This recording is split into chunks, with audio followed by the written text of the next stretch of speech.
Vous allez maintenant apprendre à comparer deux fractions. Si les deux fractions ont le même dénominateur, la fraction la plus grande est celle qui a le numérateur le plus grand. Par exemple, si on veut comparer 11 sur 7 et 14 sur 7, ces deux fractions ont le même dénominateur qui est égal à 7. La fraction la plus grande est celle qui a le numérateur le plus grand, c'est-à-dire 14 septièmes, puisque 14 est plus grand que 11. On va donc écrire 11 septièmes strictement inférieur à 14 septièmes. Si les deux fractions n'ont pas le même dénominateur, on les écrit sous la forme de deux nouvelles fractions qui ont le même dénominateur et on utilise la règle précédente. Par exemple, si on veut comparer 3 cinquièmes et 7 dixièmes, on va transformer 3 cinquièmes en une fraction qui a le même dénominateur que 7 dixièmes.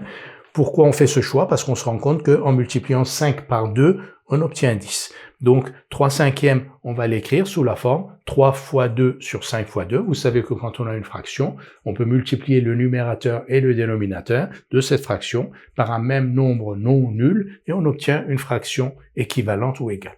Donc 3 cinquièmes égale 3 fois 2 sur 5 fois 2, c'est-à-dire 6 dixièmes. Maintenant, on sait comparer 6 dixièmes et 7 dixièmes. Quel est le plus grand entre 6 dixièmes et 7 dixièmes? C'est la fraction qui a le dénominateur le plus grand, c'est-à-dire 7 dixièmes.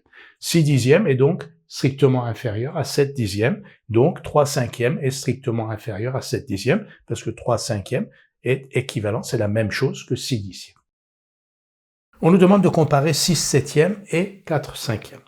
Alors ici, donc, les deux fractions n'ont pas le même dénominateur.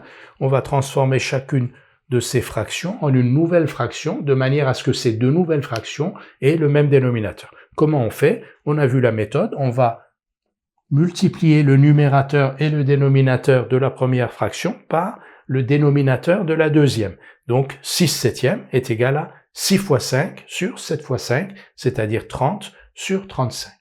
Et ensuite, on va multiplier le numérateur et le dénominateur de la deuxième fraction par le dénominateur de la première, c'est-à-dire 7. Donc 4 cinquièmes égale 4 fois 7 sur 5 fois 7, c'est-à-dire 28 sur 35. Donc on a transformé 6 septièmes, on a écrit 6 septièmes sous une nouvelle forme, 30 sur 35, et on a écrit 4 cinquièmes sous une nouvelle forme, 28 sur 35. Et ces deux nouvelles fractions ont un même dénominateur qui est égal à 35. Et là, on peut les comparer. 30 sur 35 est plus grand que 28 sur 35, parce que 30 est plus grand que 28. On va donc écrire que 28 sur 35 est strictement inférieur à 30 sur 35. 28 sur 35, c'est 4 sur 5, et 30 sur 35, c'est 6 sur 7, donc 4 sur 5 est strictement inférieur à 6 sur 7.